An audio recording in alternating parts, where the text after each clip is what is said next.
Hello, and how are you this lovely Friday evening? Let's talk about Pokemon Go. For any of you who aren't in the know for whatever reason under the sun, Pokemon Go is an augmented reality game released by a company whose name I don't remember, partnered with the Pokemon Company, and it is essentially an augmented reality Pokemon game. Basically, you walk around in real life, and based on GPS tracking in your mobile device, specifically smartphones, you will encounter wild Pokemon and be able to catch them and interact with them, and there are different places in real life that are registered as sort of landmarks in the game, and you're able to go there and get different resources. It launched a few days ago in the United States, but there have been a lot of server issues, and I've really only had the chance to play it over the past couple days, and I made a point of playing quite a bit more than I expect that I will in the future today, so that I can make this video and so that I can talk about it a little bit more. But I didn't really get to do all of the playing that I wanted, and so there's a lot of stuff that I just haven't yet experienced in the game, specifically the gyms, really just going around and grinding Poke spots and all that kind of stuff. And I don't understand everything exactly about like how to track Pokemon and all that kind of stuff, but I know enough to be able to talk about it. And I feel like the first and most important thing to talk about with this game is what it's not. This is not, and I don't want this to be taken the wrong way, I'm not saying it is not a complete game in its own right, but I want to say that it is not a complete Pokemon game. See, the main series games are incredibly deep RPGs. Like, there's so much that you can do with Pokemon that's just, quite frankly, one of the bigger and definitely most competitive role-playing games out there.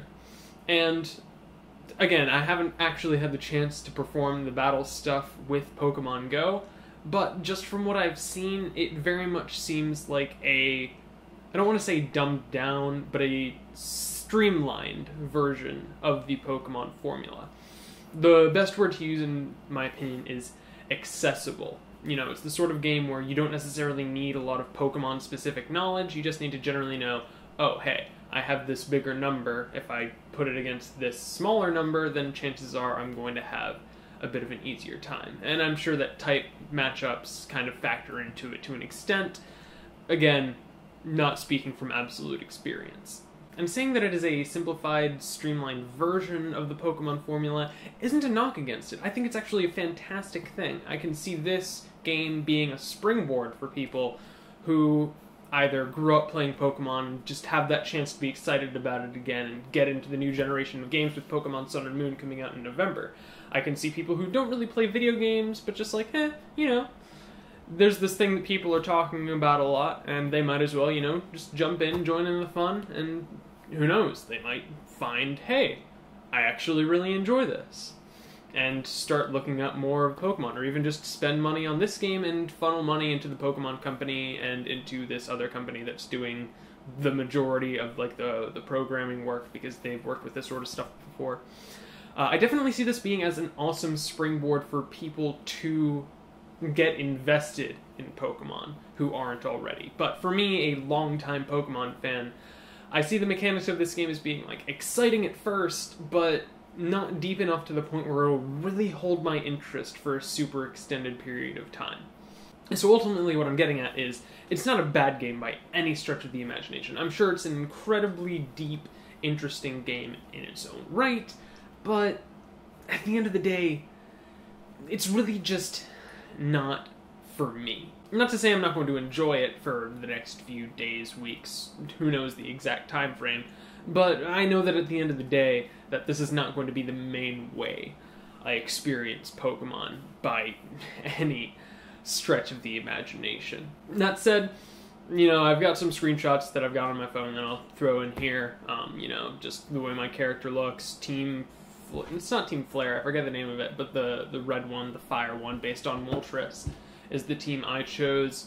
I started with Bulbasaur and named him Bubba-Dub-Dub, and just kind of, you know, a quick little screenshot of kind of what the game world looks like. Like I said, it's kind of an overlay onto normal GPS stuff, and yeah, I think it's cool. I think it's really, I think it's fun in its own right, but it doesn't really have the depth, in my opinion, to hold my personal attention for an extended period of time.